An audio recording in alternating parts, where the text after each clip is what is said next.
रान फुले लेवून सजल्या या हिरव्या वाटा, या सुंदर यात्रेसाठी, या सुंदर यात्रेसाठी मला जाऊ दे रे तुझे गीत गाण्यासाठी.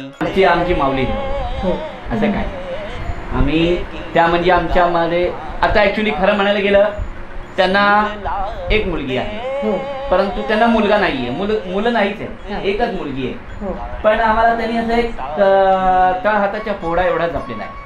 नमस्कार श्रोतेहो, तुमचे स्वागत आहे आपल्या प्रेरणादायी आणि मनाला भिडणाऱ्या पॉडकास्टमध्ये, ज्याचं नाव आहे संयोजन प्रस्तुत असा मी कसा मी. मागील भाग जो झाला त्याबद्दल तुम्ही दिलेल्या प्रतिसादाबद्दल आणि तुमच्या भरभरून प्रेमाबद्दल मी तुमचं मनपूर्वक धन्यवाद करते. शांततेतून स्वर फुलवले आणि अपंगत्वाच्या मर्यादा झुगारून कलेचं झेपावणं काय असतं हे जगाला दाखवून दिलं. ही गोष्ट आहे आनंदी यात्री स्वरश्री प्रतिष्ठान, जी अंध, अपंग, मूकबधीर कलागुणांना वाव देणारी एक प्रेरणादायी चळवळ आहे. 807 यशस्वी कार्यक्रम ही या संस्थेचं एक आदर्श उदाहरण आहे. या संस्थेच्या आधारस्तंभ आहेत श्रद्धा देसाई मॅडम. नमस्कार श्रद्धाताई. नमस्कार मॅडम. बरं, ही आनंदी यात्रा ही कल्पना तुम्हाला कशी सुचली आणि या प्रवासाची सुरुवात कुठून झाली? 2010 मध्ये ज्यावेळेस खरं तर मी स्वतः श्री स्वामी समर्थांची भक्त आणि दर गुरुवारी आम्ही मुलुंडमध्ये एक मठ होता, त्या मठामध्ये भजन सेवा करायची मी. केशरबाग म्हणून होता, स्टेशनसमोर आहे. तर तिथे भजन सेवा करत असताना एक गृहस्थ भेटले, ज्याचं नाव होतं भालचंद्र मांजरेकर. त्यांनी मला विचारलं एक प्रश्न की तुम्ही दर गुरुवारी इथे येता, तर मी अशा अशा अंध मुलांचे कार्यक्रम करतो सगळीकडे, परंतु मला 1-2 अटॅक येऊन गेलेले आहेत आणि माझी तब्येत बरी नसते, तर हे कार्यक्रम कोणीतरी पुढे चालू ठेवायला हवे, तर तुम्ही ते करू शकाल का? तर त्याच वेळेस सुमारास मी अक्कलकोटला जाणार होते आणि मग मी त्यांना सांगितलं करेन ना, म्हणजे ॲक्च्युली मी स्वतः गात होते आणि असा काही कार्यक्रम वगैरे करीन असा कधी अपेक्षा म्हणजे डोक्यात पण नव्हतं, परंतु मी माझ्या तोंडातून आलं करेन ना मी. आणि अक्कलकोटला जाऊन माझ्याकडून एक संकल्प बोलला गेला त्यावेळेस की असं मला सांगतायत आणि स्वामींच्या समोर सांगतायत, म्हणजे स्वामींचा काहीतरी वेगळा उद्देश आहे हा माझ्या डोक्यात आला. आणि मी संकल्प बोलले स्वामींच्या समोर की मी या सगळ्या दिव्यांग मुलं, त्यावेळेस दिव्यांग म्हणायचे नाही, अंध मुलं, या अंध मुलांना घेऊन मी 1000 कार्यक्रम करीन. ह्यांनी मला सांगितले थोडे कार्यक्रम करा, पण मी 1000 करीन स्वामी, तुमच्या समोर मी सांगते. असं मी स्वामींना तिकडे एक शब्द दिला अक्कलकोटला आणि तो माझा मार्ग सुरू झाला 2000. हां, त्याच्यानंतर मी अक्कलकोटला गेले होते, तिथे मी त्यांना सांगितलं आणि मग नंतर मी त्यांना सांगितलं की मी अक्कलकोटला जाऊन स्वामींच्या समोर हा संकल्प बोललेले आहे, त्यामुळे तुम्ही काळजी करू नका, ह्या मुलांचे कार्यक्रम मी करीन, असं त्यावेळेस त्यांना एक शब्द दिला. आणि बिचारे नंतर दुर्दैवाने ते गेले. त्यानंतर मग मी स्वतः मुंबई महानगरपालिकेत नोकरी करत होते, महानगरपालिकेच्या टी विभागात नोकरी करत होते. नोकरी करून ह्या सगळ्या कलाकारांना घेऊन सगळे संपूर्ण देशभर राबवणं कार्यक्रम कठीण होतं, परंतु गुरूंचा पाठबळ होतं. त्यामुळे त्यावेळेस मग मी विचार केला की स्वतः नोकरी करते म्हणजे मग आलेले पैशाचा प्रॉब्लेम होऊ शकतो किंवा काय, म्हणून मग मी एक ट्रस्टची स्थापना केली. त्याचं नाव होतं स्वरश्री प्रतिष्ठान. ट्रस्टमध्ये प्रमोद कांबळेसारखे अतिशय म्हणजे हे सगळे आमचे ट्रस्टी यांनी मला प्रचंड मदत केली आणि आम्ही ट्रस्ट स्थापन करून ह्या ट्रस्टच्या माध्यमातून या सगळ्या कलाकारांना घेऊन संपूर्ण महाराष्ट्र, संपूर्ण देशभर या मुलांचे आनंद यात्री नावाचे कार्यक्रम सुरू केले. तो कार्यक्रम होता पहिला 2010चा आम्ही सुरू केला होता कालिदास नाट्यगृहामध्ये, पहिला कार्यक्रम केला तो. आज 25-8-7 कार्यक्रम झाले. म्हणजे सुरुवातच तुमची अशी इथून झाली की तुम्ही स्वामींच्या दर्शनाला गेला होता आणि तिथे ते गृहस्थ भेटले. पण तुमचं बालपण आणि नाही, माझं बालपण ॲक्च्युली माझे वडील पंडित होते गाण्यामधले बरं. आणि आमचं गिरगावातलं पण हम्म. म्हणजे ग्रँड रोडला आमचं घर आहे, तिथे आमचं बालपण होतं. एकत्र फॅमिली होती. माझे काका नगरसेवक होते, त्यामुळे सामाजिक कामाची तिकडून आलेली हे होती. वडिलांकडून गाण्याचा वेळ होतो, असं सगळं होतं आणि ते कुठून तरी आलं ते सुरू काही. झालं. हां, सुरू झालं. पण लग्न होऊन म्हणजे गिरगावातून तुम्ही इथे मुलुंडला. आला, हो, मुलुंडला आला. मुलुंडला. म्हणजे जे गिरगावातली संस्कृती होती ती तुमच्या वडिलांमध्ये होतीच आणि ती आपोआप तुमच्या मुलीमध्ये त्या आली आणि तुम्ही इथे एक पाया रोवला गेला. ओके. पण नोकरी झाल्यानंतर बीएमसी मधली नोकरी सुरू झाली हो, होती की लग्नाच्या नाही, आधी? हो, लग्नाच्या आधीपासूनच नोकरी तुम्ही केली. BMC ला हो, होतात. 40 वर्ष नोकरी केली मी BMC मध्ये. बरं. आणि 40 वर्षानंतर ही आनंद नाही, यात्रा 2010 मध्ये नोकरी करत असतानाच केली. बरं. मग ते कसं काय हा, साध्य होत तेच होतं? सांगितलं ना मी. स्वामी होते पाठीमागे हं. आणि हे सुरू करत असताना माझी मुलगी त्यावेळेस 10वीला होती बरं. आणि 10वी 11वी म्हणजे 10वीचा तिचा अभ्यास होता आणि त्याच वेळेस हा पहिला कार्यक्रम होता. पण मला एक माझा ना स्वामींवर प्रचंड भक्ती आहे, प्रचंड विश्वास आहे, प्रचंड भक्ती आहे. त्यामुळे मी म्हणते हा माझा नाहीच आहे कार्यक्रम, हा स्वामींचाच कार्यक्रम आहे. स्वामीच करून घेतात, कारण इतक्या अडचणी आल्या, तुम्हाला मी बोलीन सांगेन. हो. इतक्या अडचणींमध्ये प्रत्येक अडचणींमध्ये स्वामींनी त्यातून बाहेर काढलेलं आहे. आणि स्वामींनी नुसते मग जेव्हा मी विचार करते की स्वामींकडे मी बोलले, स्वामींनी एवढ्या लाखो लोकांमधून माझ्याच तोंडातून का बोलून घेतलं असेल, तर विचार जर करते ना तेव्हा माझ्या लक्षात येतं की प्रत्येक प्राणीमात्रां जे असतात ना, ज्यांना काही नाही, त्यांच्यावर सुद्धा ईश्वराची भक्ती असते. म्हणून ईश्वर त्यांच्यासाठी कोण ना कोणतरी निर्माण करत असतो. जसं मला असं वाटतं की मला निर्माण केलं गेलं त्यांच्यासाठी. मुलं तुमच्या स्वाधीन केलेली. हां, असं. तेच आता तुम्ही म्हणालात की अनेक अडचणी आल्या. त्या अनेक अडचणीमध्ये कुटुंबाची की समाजाची भूमिका कशी होती? काय अशा अडचणी तुम्हाला उभ्या राहिल्या? नाही, अडचणी अशा आल्या कुटुंबाची म्हणजे नाही, कारण माझे मिस्टर होते ना, ते माझे मिस्टरांचं काय, त्यांनी विरोधही केला नाही आणि त्यांनी खूप पाठिंबाही दिला नाही. पण विरोधही केला नाही हा खूप मोठा आहे, त्याच्यामुळेच हे होऊ शकलं. अडचणी अशा आल्या की हा कार्यक्रम करताना हे सगळी मुलं होती, ही सगळी मुलं जी आहेत, ह्या मुलांना काही जणांना घरदार नाही. जे कसं होतं, हा मुलगा बघा, काही अजून मुलं पण आहेत. आम्ही कार्यक्रम ज्या वेळेस करायचो ना, आत्ता कार्यक्रम 10 वाजता संपायचो, त्यावेळेस कार्यक्रम 11-12 वाजता पण संपायचा पूर्वीच्या काळामध्ये. आणि मग येताना ह्यांना जागा नाही, कोणाकडे आम्ही जाणार, मग आम्ही स्टेशनवर राहायचो. स्टेशनवर राहून नंतर आम्ही स्टेशनवरून सकाळी उठून त्यांना सोडून मग घरी येऊन आंघोळ करून ऑफिसला जाणं, हे सगळं खूप खूप अडचणीच्या सगळ्या गोष्टी, खूप संपूर्ण सगळीकडे, अगदी म्हणजे खूपच ठिकाणी महाराष्ट्रभर आम्ही कार्यक्रम हे सगळे केले आहेत. आणि ते करताना पण एक आहे, इकडे मुलुंडमध्ये ना सुर्वे नावाचं कुटुंब होतं, आहे अजूनही. त्यांनी मला खूप साथ दिली. त्यांनी कसं सांगितलं की उशीर झाला आमच्याकडे ये, मग मुलांना घेऊन मी त्यांच्याकडे जायची. सकाळी त्यांना त्यांच्या हॉस्टेलला सोडायची, मग यायची, मग ऑफिसला जायची. त्यांच्या थोडी साथ मिळाली, म्हणजे कोणाची तरी साथ मिळाली. पण नंतर ते पण गिरगावात वगैरे गेल्यानंतर मग आम्हाला दुसरा नाईलाजच झाला. मग एक घटना अशी घडली, बोलू ना 5 मिनिट. एक घटना अशी घडली की कार्यक्रम चौलला होता. चौल तिकडे केणी काका म्हणून आहेत, काका केणींचं खूप मोठं शिवदत्त मंदिर आहे, तिथे कार्यक्रम होता. आणि कार्यक्रम करून आम्ही येत असताना प्रमोद आणि आम्ही एकत्र म्हणजे प्रमोद मायबाप असतात म्हणून 7 वाजता म्हणून तो होतो, परंतु त्यालाही कार्यक्रम असल्यामुळे तो नव्हता त्यावेळेस. आणि बसमधून आम्ही येत असताना बीड वारला होता रात्रीचा. आणि मी सुर्वे काकांकडे फोन केला की बीड वारलेला आहे, आम्ही येऊ का? तर ते म्हणाले मी नाही आहे इकडे, मी गिरगावात आहे, कुठे गेले आहेत. आता ह्या मुलांना घेऊन मी एक लेडीज, जवळजवळ 12-15 मुलं ह्यांना घेऊन स्टेशनवर थांबायचं. तर त्याच वेळेस प्रमोद आणि याचा मित्र हायवेला उभे होते. त्याने नेलं तसं स्टेशनला वगैरे येऊ नका. त्याचा मित्र म्हणाला तुम्ही माझ्या घरी चला, माझ्या घरी चला म्हणाला आणि घरी घेऊन गेला. घरी त्याची 80 लवंदे, त्याचं नाव अशोक लवंदे, घरी त्याच्या 80-85 वर्षाची त्याची आई होती.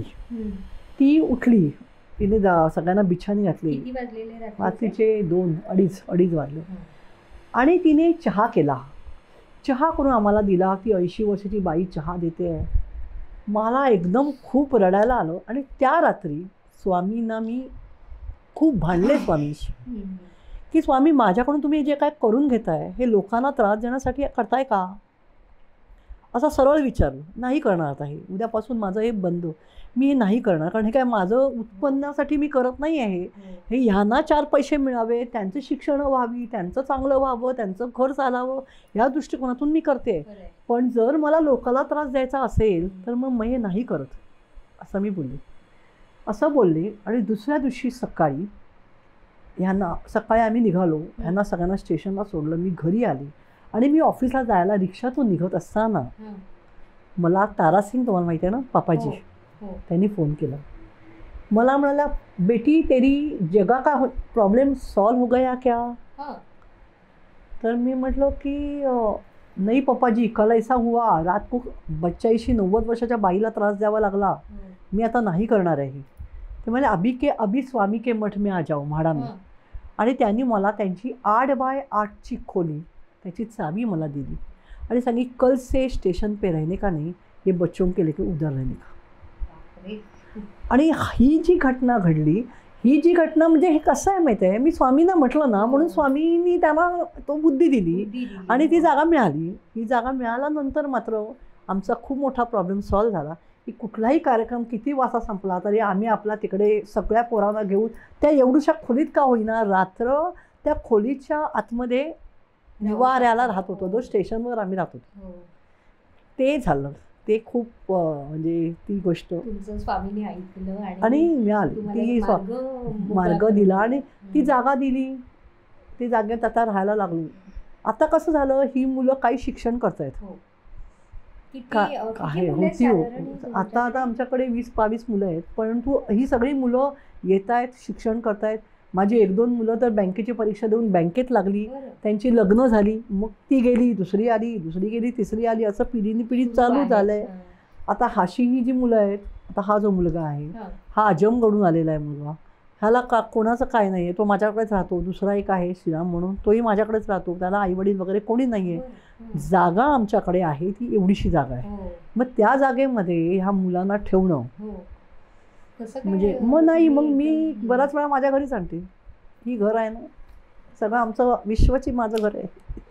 हे सगळं घर माझं ह्या मुलांचंच आहे. ही मुलं म्हणजे मला आता स्वतःला हे माझंच कुटुंब आहे असं वाटतं. खूप जगामध्ये मुलांना काय म्हणजे कोणता एक दुसरं कुटुंब जरी वाढलं तरी इतके वाद होतात. अशी एक घटना झाली आहे ना मॅडम, तुम्हाला सांगते. ह्या मुलांमधून आपल्या मुलुंडमध्ये एक लॉन्ड्रीवाला होता. वेळ आहे ना, बोलू ना 2 मिनिटं. तुमचाच वेळ आहे मॅडम. एक लॉन्ड्रीवाला होता. त्याच्या एका मुलीला ब्लड कॅन्सर झाला होता, जिचं वय होतं 12 वर्ष. त्यांनी आम्हाला सांगितलं की माझ्या मुलीची एक शेवटची इच्छा आहे की तिचा एक वाढदिवस करावा.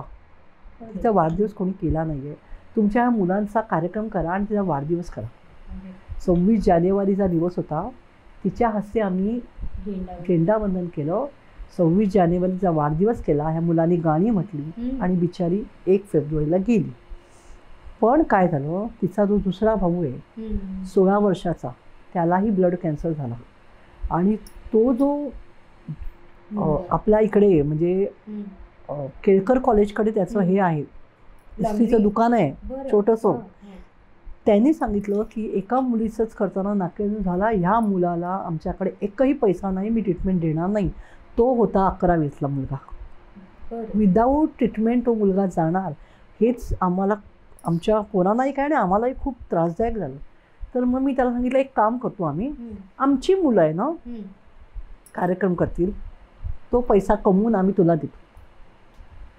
आमची ब्लाइंड मुलं, आमची दिव्यांग मुलं एक कार्यक्रम लावतील. आम्ही कालिदासला एक कार्यक्रम लावला, आनंद यात्रेचा कार्यक्रम ह्या मुलांनी केला. ह्या मुलीसाठी, या मुलासाठी, ज्याच्या मुलासाठी पैसे पाहिजे होते ट्रीटमेंटसाठी.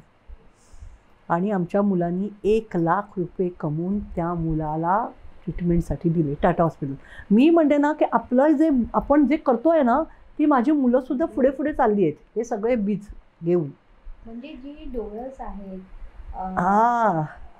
या मुलांचा लोकांनी कार्यक्रम अशी करून मदत करायला येत आम्ही नाहीत पुढे. आम्ही हा मुलांचा कार्यक्रम करून त्या लॉन्ड्रीवाल्याला 1,00,000 रुपयाचा चेक दिला, जेणेकरून त्याची टाटा हॉस्पिटलला ट्रीटमेंट सुरू होईल. पुढे त्याची ट्रीटमेंट झाली सुरू. पुढे त्याला खूप ठिकाणून ट्रस्टमधून वगैरे मिळालं. पण सुरुवात तो करत नव्हता ट्रीटमेंट, तेव्हा आमच्या पोरांनी एक आमचा कार्यक्रम आम्ही स्वरश्री प्रतिष्ठाननी केला. आणि त्या मुलाला तुम्ही आम्ही त्याच्या treatment साठी ट्रस्टमधून त्यांनी फक्त ह्याच मुलाचं नाही करत आहोत. आमचं बरीच कार्य आहेत मॅडम, बरीच कार्य. सांगा ना अजून काय करता म्हणजे हां, तुम्ही? मध्यंतरी महापूर आला होता हां, कुठे चिपळूणला. चिपळूणला. आमचा एक ब्लाइंड मुलगा हो, चिपळूणला अडकला होता त्या महापुरात. बरं. त्यांनी तिथून फोन केला की मॅडम तिथे ना एक सह्याद्रीचा कडा त्या गावात पडलाय. रिक्टोली नावाचं गाव आहे. कोणतं गाव? रिक्टोली. रिक्टोली. श्रीमंत गाव, परंतु घरात एक ग्लास पाणी प्यायला नाही माणसानं. त्या पुरामुळे की- पुरामुळे हा. चिखलात सगळं उठलेलं, काही नाही. तो तिकडे अडकलेला. त्यांनी आम्हाला सांगितलं. मग आम्ही काय केलं, इथे आम्ही सगळ्यांना अनाऊन्स केलं हां, की आपण इथून बस नेतोय. आमची मुलं हां. म्हणजे आमच्या या सगळ्याला आमची मुलं, मी मला खूप आनंद होतो की ब्लाइंड मुलं हे सगळं करतात ना, ह्याचंच मला खूप कौतुक वाटतं खरं सांगायचं. आमची मुलं त्या बसमध्ये आली. आम्ही त्या बसमध्ये रेशनिंग, कपडे, भांडी, चादरी असं सगळं पूर्ण बस भरली. ती बस घेऊन आमची मुलं त्या गावात गेली. रिक्टोली एवढं आतमध्ये म्हणजे उतरलं ना की चिखलातच जात होतो आपण. त्या चिखलात उतरलो. तिथे त्या गावच्या लोकांनी लाईन लावली आणि सगळ्या माझ्या ब्लाइंड मुलांच्या हस्ते मी ते सगळं दिलं. बापरे, त्यांचं काय स्वतःचं ठिकाण नव्हतं म्हणजे नाही. आणि खरोखर म्हणजे कितीतरी काम जगामध्ये करण्यासारखं आहे, फक्त तुमच्या मनात गोष्टी. पाहिजे. हो. तेच ना, म्हणजे जे ह्यांना समजतंय, ह्यांना दुसऱ्यांचं दुःख कळतंय, ज्यांना स्वतःच ते. आणि मुळात कसं झालं, ट्रस्टचंच कार्य हे आहे ना. ट्रस्टचं कार्य ज्यावेळी ह्या मुलांना हे घेऊन करतोय तेव्हा त्यांना ते तिथेच शिकवलं जात आहे की तुमच्याकडून ते पण व्हायला हवं आहे की नुसतीच तुम्ही गाताय, गाणी म्हणताय, लोकांकडून पेमेंट घेत, लोकांकडून आलेलं पेमेंट तुमच्या अकाउंटला जात आहे म्हणून तुमचं शिक्षण होत आहे, तुमचं सगळं चालतं आहे, सगळं ठीक आहे. परंतु समाजाचं पण काहीतरी देणं तुमच्याकडून सुद्धा गेलं पाहिजे. तसं तुम्हाला कोणीतरी देणार तेव्हा तुम्ही देणार. म्हणजे असं दोन्हीकडे आहे या गोष्टी. कळलं का? असं आहे. परोपकाराची जी भावना असते किंवा उपकाराची ती कोविडच्या काळामध्ये ना, कोविडच्या तुम्ही म्हणाला ना मगाशी हो. अडचणी किती आल्या, हो. खूप अडचणी आल्या. कोविडच्या काळामध्ये ना ही सगळीच 2.5 वर्ष मुलं इकडे होती या 8x8च्या रूममध्ये माझ्या घरी. आणि एकही कार्यक्रम नाही, कुठलाच मनी नाही, सगळंच म्हणजे त्यांचं खूपच अडचणी. तर मग आम्ही काय केलं, स्वरश्री प्रतिष्ठाननी कांदे बटाटे या मुलांकडून विकवले. नाही असं बसायचं. म्हणजे मला हा प्रश्न हा माझा हेच आहे की या मुलाला डोळे नाही, या मुलाला हे नाही, म्हणून त्यांनी कुठेही प्रकारची हात मदत नाही मागायची. कष्ट करा, मेहनत करा, त्या मेहनतीवर तुम्ही कमवा, 2 पैसे मिळणारच आहेत तुम्हाला. कांदे बटाटे आम्ही आणले वाशीवरून, मी प्रमोदनी असे ढिगारे ह्यांनी. आनंद झाला त्याला. आणि ते कांदे बटाटे कसे विकायचे तिथे बसून, त्यांच्या बाजूला आम्ही बसायचो. 1 किलो कसे घालायचे आतमध्ये, आता तो 1 किलोचे कसे आले, आता ते पैसे. अरे शिकवलं मी ते. आता ती मुलं पैशासाठी पैसे इतके व्यवस्थित नंतर ते सांगेल तुम्हाला, ते काय स्वतः सांगेल तुम्हाला तो. पण इतकं ते कांदे बटाटे आम्ही त्या काळात विकले. मुलांचे कराओकेचा आम्ही तिकडे क्लास, कराओकेचा म्हणजे जो आम्हाला जागा मिळाली होती तिथे आम्ही कराओकेचा एक क्लब टाईप केला. तिथे कराओके कोणतरी येईल, गाईल, तर 4 पैसे या मुलांना मिळतील. स्वरश्री प्रतिष्ठान फक्त आणि फक्त या मुलांचंच कल्याण बघते. कळलं का? दिव्यांग मुलं, ह्याच्यामध्ये अशी मुलं पण आहेत आणि थोडी स्पेशल चाइल्ड पण आहेत की ज्यांना अभ्यास नाही आहे, शाळा नाही आहे, पुढे त्यांचं पुढे काय प्रश्नचिन्ह आहे, पुढे त्यांना नोकरी नाही, काही नाही. परंतु परमेश्वराने आवाज दिला आहे ना, त्या आवाजावर आम्ही कार्यक्रम मिळवतो आणि त्या कार्यक्रमात जे पैसे मिळतात ना ते ईच अँड एव्हरी मुलांचे अकाउंट ओपन केलेत. त्या अकाउंटला डायरेक्ट पैसे जातात. त्यामुळे ती मुलं खर्च ही मुलं आपलं स्वतःचं उत्पन्न मिळवतात. आज तुम्ही मला सांगा, आज मेंटली रिटायर्डेड मूल आई वडिलांना काय आहे, तेच मूल जेव्हा महिन्याला 10,000 कमवतो तेव्हा त्याच्या आईवडिलांना किती आनंद होत असेल की काय आपल्या मुलाला काहीच नव्हतं, पण आज आपल्या मुलाला उत्पन्न येतं आहे, काहीतरी करतं आहे, हीच खूप मोठी भावना असते हो. आणि मला असं वाटतं की स्वामींनी ह्यासाठीच मला उभं केलं.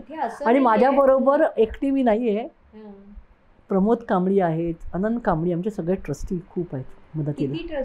आम्ही 7 ट्रस्टी आहोत. 7 जण. पण ॲक्टिव्ह ट्रस्टी आमचे 3-4च आहेत जे आम्ही सगळे हे करतो.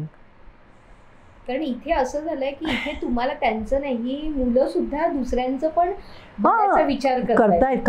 हो, करताय. आम्ही ते त्यांच्या मनात आणतो की बाबा नाही, नुसतंच असं नाही की तुमच्याकडून सुद्धा काहीतरी भलं व्हावं. आता सुद्धा अजून एक आहे सगळ्यात मोठं की यांना जागा नाहीये. आता आज माझं घर आहे म्हणून उद्या काय प्रॉब्लेम होईल ना, म्हणून मग गव्हर्नमेंटकडे आम्ही जागा मागितली.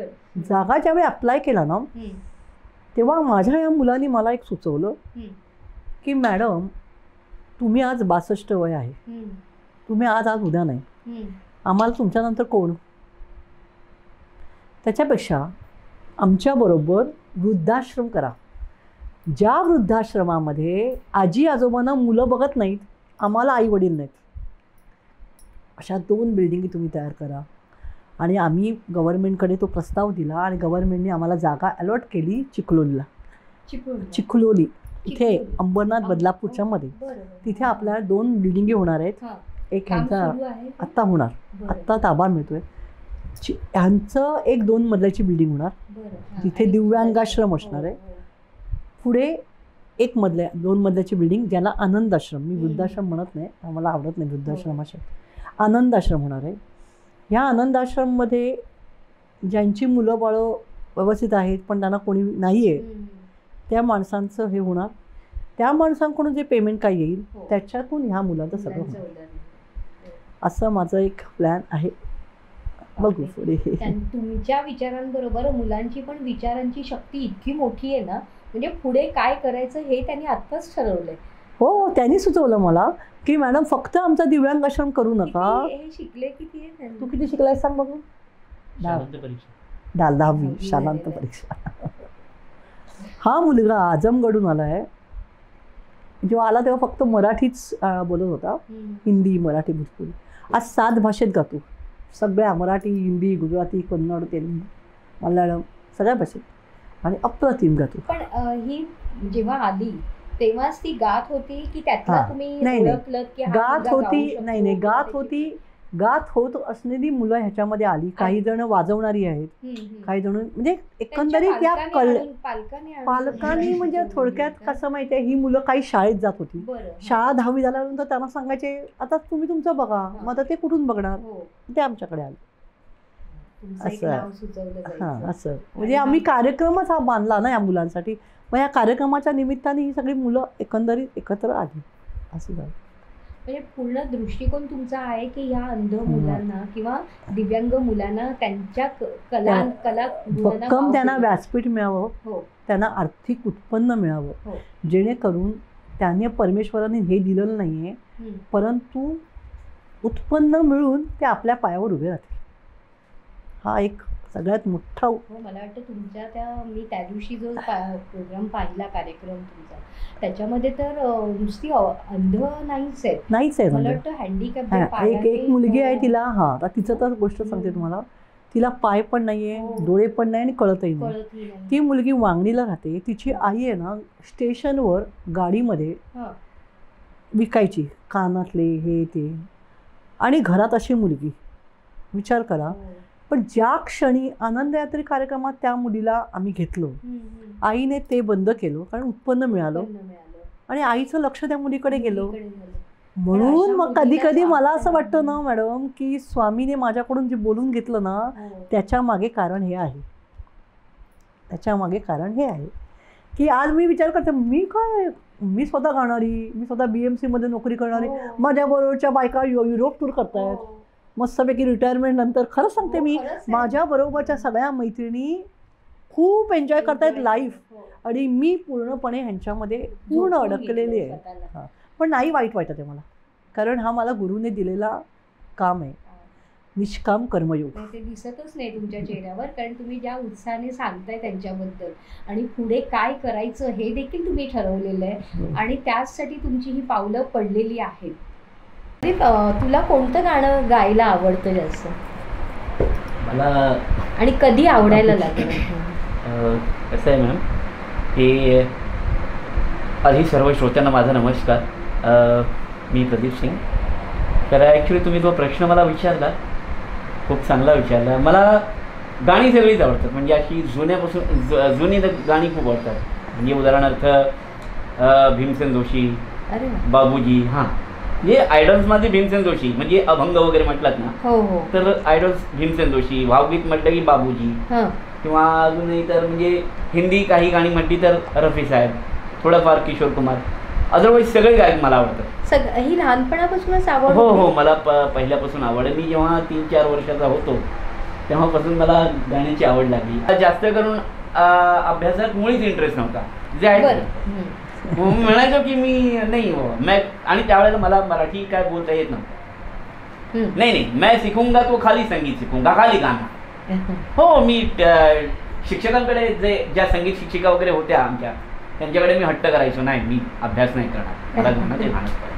कोणतं गाणं आम्हाला एक छोटं एक म्हणून दाखवाल का तुम्ही? हो, जे आवडायचंय तुमचं ते गाणं.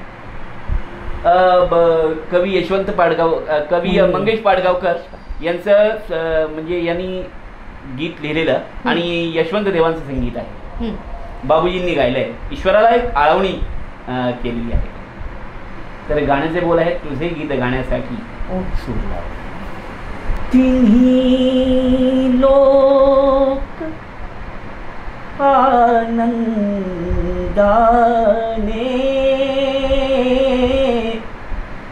भरून गाऊ दे, तुझे गीत गाण्यासाठी सूर लावू दे रे, तुझे गीत गाण्यासाठी सूर लावू दे रे, तुझे गीत गाण्यासाठी. शुभ्र तुरे माळून आल्या निळ्या निळ्या लाटा, रान फुले लेऊन सजल्या या हिरव्या वाटा. शुभ्र तुरे माळून आल्या निळ्या निळ्या लाटा, रान फुले लेऊन सजल्या या हिरव्या वाटा. या सुंदर यात्रेसाठी, या सुंदर यात्रेसाठी मला जाऊ दे रे, तुझे गीत गाण्यासाठी सूर लावू दे रे, तुझे गीत गाण्यासाठी. खूप छान आहे, खूप सुंदर. म्हणजे जो आतून आवाज यायला हवा आणि तो अगदी थेट काळजापर्यंत पोचलेला असा हा दर्दभरा आवाज त्यांचा जो आहे तो खरं म्हणजे मी त्या दिवशी प्रत्यक्ष ऐकलेलं पण एक त्यावेळेस त्या कलाकारांना, म्हणजे कान तृप्त होत होते आणि हा कार्यक्रम संपूच नाही असं वाटत होते. त्यातलं हे एक गाणं आम्हाला आज ऐकायला मिळालं. आणि मला सांग प्रदीप, तुम्हाला स्टेजवर गाणं गाताना काय वाटतं? म्हणजे काय तुमच्या डोक्यात तेव्हा विचार असतात? ॲक्च्युली गाणं गाताना असं काही नाही, विचार काय, आपण कसं असतं माहिती आहे का, गाणं आपण ज्या वेळेला गातो त्यावेळेला कसं असतं, आता एक्झॅक्टली म्हणायला गेलं तर सगळ्यांचं असं होतं, लक्ष जरा विचलित होतं, पण तसं न होता तसं होता कामा नाही आहे. कधीच असं होता कामा नाही आहे. कारण एक कॉन्सन्ट्रेशन म्हणजे एकाग्रता जी असते हां, ती आपल्याकडे आली पाहिजे. बाकी काय नाही, स्टेजवरती गाणं गायला छान होतं. एक पब्लिकला म्हणजे पब्लिकचं मनोरंजन करायला खूप आवडतं आम्हाला, आणि त्याचबरोबर स्वतःचं मनोरंजन करायला. श्रद्धा मॅडमचं तुमच्या बाबतीतलं स्थान काय आहे? म्हणजे तुम्ही श्रद्धा मॅडमकडे कशा प्रकारे पाहता आणि त्यांनी कशा प्रकारे नाही, आमची माऊली हो असं काय आम्ही त्या म्हणजे आमच्यामध्ये आता ॲक्च्युली खरं म्हणायला गेलं त्यांना एक मुलगी आहे हो परंतु त्यांना मुलगा नाही आहे, मुलं नाहीच हा. आहे, एकच मुलगी आहे. हो पण आम्हाला त्यांनी असं एक तळ हाताच्या फोडा एवढा जपलेला आहे, मुलं नाही म्हणून आम्ही त्यांना माऊली समान असं काय म्हणजे एक आई एक आईने दिलेलं हे प्रेम आणि त्यांना उभं करण्याची ही जी ताकद माऊलीने त्यांना दिलेली आहे, तर हे खूप म्हणजे खूप मोठं काम आहे ते. आणि ते ताईने अगदी अगदी सराईतपणे त्या हँडल करतायत म्हटल्यावर कौतुक आहे त्यांचं खरोखर. आणि प्रदीप, तुझं पुढचं स्वप्न काय असणार आहे म्हणजे ह्यापुढे? ॲक्च्युली मॅम जसं मगाशी म्हणाले वृद्धाश्रम, असं तूच त्यांना कल्पना दिली. हां, ते माझं काय स्वप्न असं काही नाही. मग आम्ही बऱ्याच वेळेला गेलो इंडियन आयडल्स किंवा हे ते, परंतु ते आता तुम्हाला माहिती आहे आजकालच्या जे सगळे टीव्ही चॅनल्स आहेत आजकालचे, त्यांना एक चेहरा लागतो, पैसा लागतो. ही गोष्ट आता खरी आहे. मी यांना घेऊन बऱ्याच वेळा इंडियन आयडलला वगैरे एका गाण्यामध्ये तर जज रडले पण नंतर त्यांनी मला सांगितलं की राग मानू नका, अशा मुलांना नाही आम्हाला पुढे नेता येत, असं पण सांगितलं. म्हणजे हे ह्यांच्या समोरच या गोष्टी झाल्या. त्यामुळे ह्याच्यानंतर आम्ही ठरवलं की नाही, आता तुमचा जो काय आहे ना तो लोकांना दाखवू दे. आता नको आहे आपल्याला ते टी व्हीचं हे वगैरे, आम्हाला काही नको आहे. आम्ही नाही आता इंडियन आयडॉल वगैरे सगळं आम्ही नेत नाही. पण मी पण नेलेलं आहे, या सगळ्या मुलांना मी नेलेलं आहे. पण ज्यावेळेस गाताना खूप छान गाणं आहे म्हणून रडतात पण ते जज, पण नंतर त्यांना पुढे आणत नाहीत. हा खूप मला वाईट वाटण्यासारखी गोष्ट आहे. त्यामुळे नको, हां नको. मी यांना सांगितलं आता तुम्हाला लोकांच्या समोर यायचं आहे, लोक तुम्हाला काय करतील ते लोकांनी ठरवायचं आहे. आणि खरंच लोक त्यांना प्रचंड प्रेम देतात. म्हणजे कार्यक्रम एक झाला ना, आज 807 कार्यक्रम आम्हाला मिळाले. एक कार्यक्रमामध्ये एका कार्यक्रमामध्ये दुसरा कार्यक्रम विचारायला येतात, आमच्याकडे कराल का, आमच्याकडे कराल का, आमचा तुमचं कार्ड द्या, आम्हाला हवं आहे. अशा तऱ्हेने कार्यक्रम होत आहेत.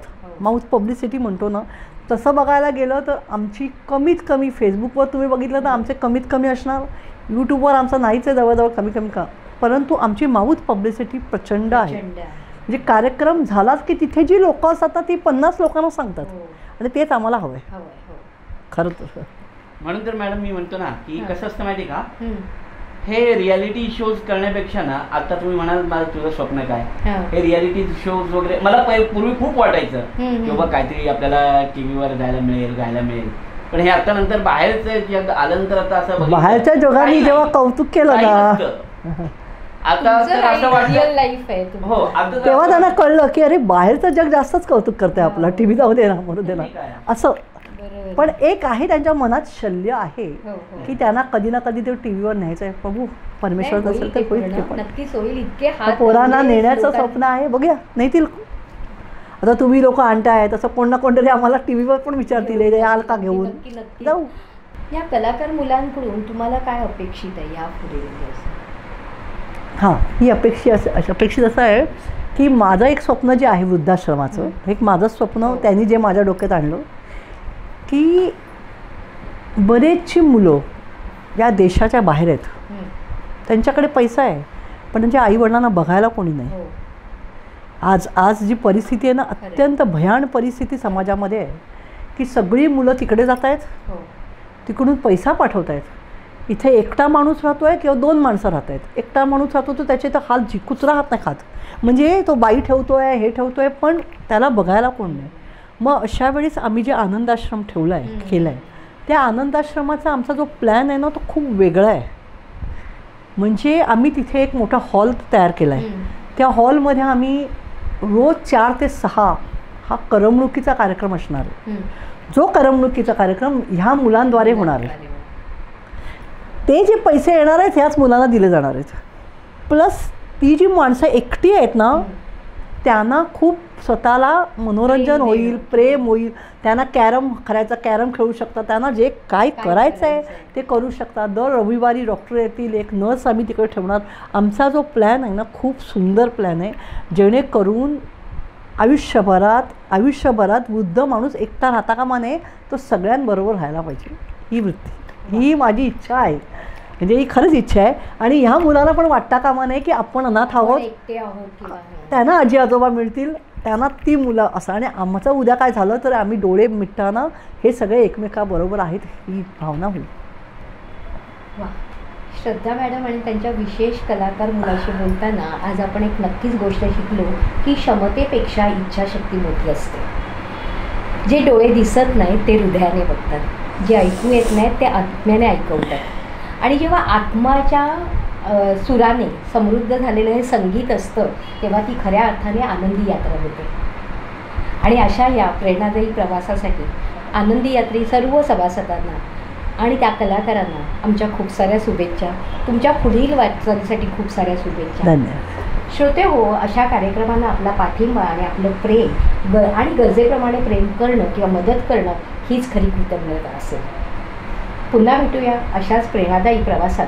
तोवर आनंदात राहा, सकारात्मक राहा आणि या स्वरांच्या दिव्य प्रवाहात सामील व्हा. धन्यवाद.